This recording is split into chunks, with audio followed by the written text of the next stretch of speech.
Hello అండి. నేను ఈ వీడియోలో దేశీ రైస్ గురించి దాని ఇంపార్టెన్స్ గురించి చెప్దాం అనుకుంటున్నాను. యూజువల్‌గా దేశీ రైస్ అనేది ఒకప్పుడు అరౌండ్ 1,00,000 అబోవ్ ఉండేదన్నమాట. అన్ని వెరైటీస్ ఉండేది. తర్వాత క్రమేపీ అవి కొంతమంది ప్రిఫర్ చేయక, కొంతమంది రైతులు దాన్ని పండించక అలాగా ఇప్పుడు ప్రెజెంట్ అయితే 5,000 వెరైటీస్ ఉన్నాయన్నమాట. ఇప్పుడు కూడా దాని కన్జర్వేషన్ ఎక్కువ పెరిగి ఆర్గానిక్ ఫార్మింగ్ మీద ఎక్కువ ఇంట్రెస్ట్ పెరగడం వల్ల అవైనా సరే ప్రెజెంట్ మనుగడలో ఉన్నాయన్నమాట. ప్రెజెంట్ అయితే 5,000 వెరైటీస్ దాకా ఉన్నాయన్నమాట. వీటి గురించి హిస్టరీ చెప్పాలి అంటే యూజువల్గా వీటి గురించి ఈవెన్ రామాయణ మహాభారతాలు వాటిలో కూడా ప్రస్తావించారన్నమాట. అంత అన్ని ఏళ్ళ నుంచి ఈ indigenous rice and not rice, దేశవాళీ రైస్, ఏ పేర్లతో పిలిచినా సరే ఇవన్నీ ఉన్నాయన్నమాట. సో వీటి గురించి చెప్పాలంటే నేచర్ నుంచి వచ్చిన రైస్ అనమాట. ఇది నేచరే వాటిని సృష్టించి మనకి ఇచ్చిందనమాట. వాటిలో డిఫరెంట్ ఉన్నాయన్నమాట. బ్లాక్ రైస్ ఉంటాయి, బ్రౌన్ రైస్ ఉంటాయి, వైట్ రైస్ ఉంటాయి. వీటిలోనే మెడిసినల్ రైస్ ఉంటాయి అనమాట. మనకు ఒక్కొక్క ప్రాబ్లంకి ఒక కైండ్ ఆఫ్ రైస్ హెల్ప్ అయ్యేటట్టు మన నేచర్ గాడే ఇచ్చాడనమాట. అవి సహజసిద్ధంగా వచ్చింది, ఏ ల్యాబ్లో పండించింది కాదనమాట. ఇంక ఇందులో మెడిసినల్ రైస్తో పాటు టేబుల్ రైస్ ఉంటాయి, అంటే మనం రోజు డైలీ తినడానికి ఉంటాయి. అండ్ అరోమాటిక్ ఉంటాయి అనమాట. దీన్ని భోగ్ రైస్ అంటారు అనమాట. ఈ భోగ్ రైస్ ఏంటంటే యూజువల్గా స్మెల్ ఎక్కువ ఉంటుంది, టేస్ట్ స్వీట్గా ఉంటుంది అనమాట. వీటిని ఎక్కువ ప్రసాదాల్లో వాటిలో వాడుతుంటారు అనమాట. ఇలా డిఫరెంట్ టైప్స్ ఆఫ్ రైసెస్ ఉన్నాయన్నమాట. అసలు ఈ దేశవాళీ రైస్ గురించి చెప్పే ముందు అసలు మనకి ఈ దేశవాళీ రైస్ తగ్గిపోయి హైబ్రిడ్ రైస్ ఎలా వచ్చిందో చెప్పాలనుకుంటున్నాను. యూజువల్గా ఇండిపెండెన్స్ తర్వాత జనాల కౌంట్ అనేది గ్రోత్ అనేది పాపులేషన్ గ్రోత్ ఎక్కువైందనమాట. దానివల్ల ఏంటంటే జనాలు పండించే రైస్ అనేది సరిపోక మల్టిపుల్ ఇయర్స్ ఫెమైన్స్ వచ్చాయన్నమాట. ఫెమైన్స్ వచ్చి చాలామంది చనిపోయేవారు అనమాట. ఈ దేశీ రైస్ అనేది ఎకరానికి వచ్చేసి 20 బ్యాగ్స్ వచ్చాయంటే చాలా ఎక్కువ. 24 కన్నా ఎక్కువ రావు. ఎందుకంటే వాటిలో చాలా న్యూట్రిషన్ వాల్యూ ఉంటుంది అనమాట. జస్ట్ కార్బోహైడ్రేటే కాదు, అందులో మ్యాక్రోన్యూట్రియంట్స్, మైక్రోన్యూట్రియంట్స్, విటమిన్స్ అన్నీ ఉంటాయి అనమాట. చాలా సమృద్ధిగా ఉంటాయి. సో దాని నేచర్ ప్రకారమే అది ఎకరానికి 40 అనేది రాజు. 20 బ్యాగ్స్, 24 బ్యాగ్స్ వచ్చిందంటే చాలా గొప్ప, బాగా పండినట్టు అనమాట.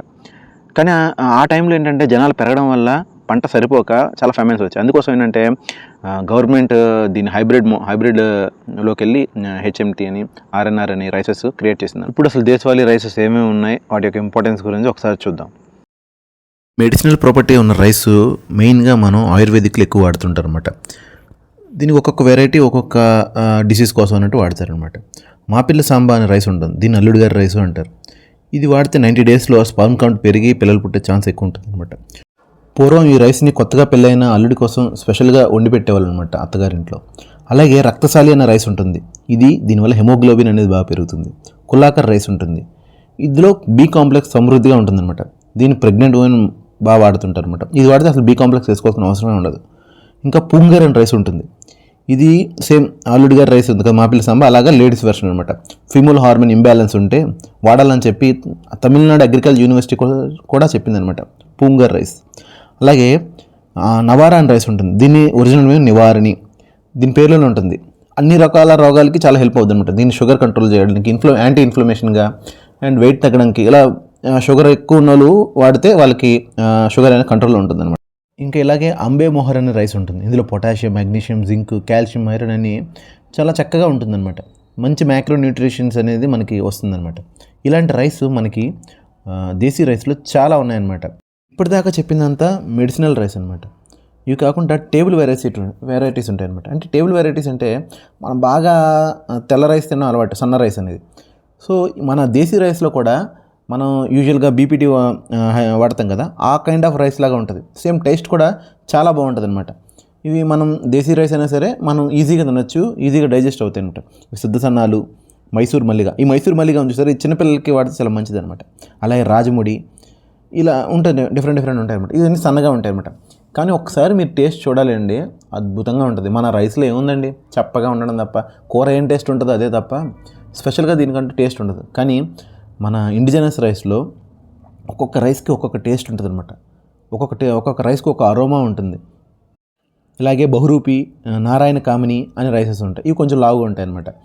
వీటిలో రోజు వాడుకోవచ్చు అండ్ మెడిసినల్ ప్రాపర్టీస్ కూడా చాలా ఉంటాయి అన్నమాట. నేను పండించింది బహురూపి అనమాట. అసలు దీని టేస్ట్ ఉంటుందండి. ఫస్ట్ కొంచెం అలవాటు అవ్వడానికి లావుగా ఉంది, మనం తినలేమేమో అనుకుంటాం. కానీ వన్స్ మనకు అలవాటైనాక ఎంత టేస్ట్ ఉంటుందంటే అంత టేస్ట్ ఉంటుంది. యూజువల్గా మనం వాడే R N R B P T rice white rice and Navara Bahurupi మధ్య కంపారిజన్ చూద్దామండి. మనం తీసుకునే హైబ్రిడ్ రైస్లో ప్రోటీన్స్ అనేది 2 గ్రామ్స్ ఉంది. అదే నవారా బహురూపిలో దానికి 3 to 4 టైమ్స్ ఎక్కువ ఉంది.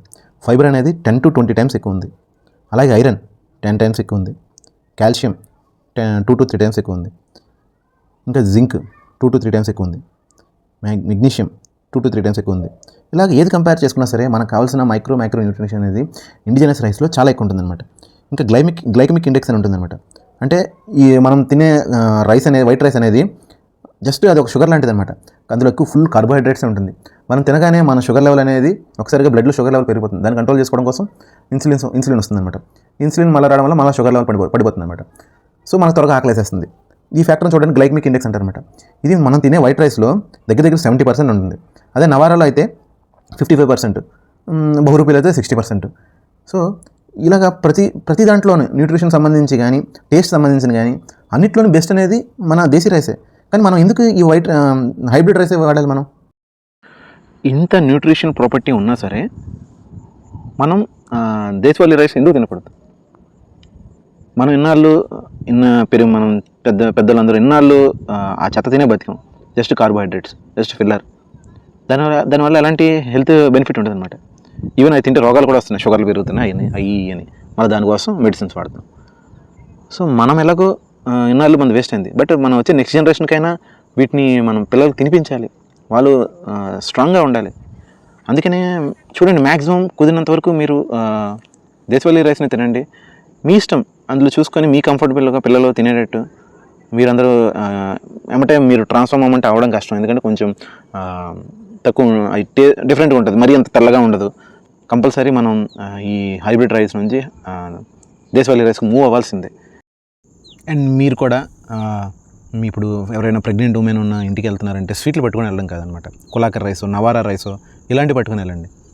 అండ్ మీరు కూడా నలుగురికి చెప్పండి, దాని యొక్క బెనిఫిట్స్ చెప్పండి.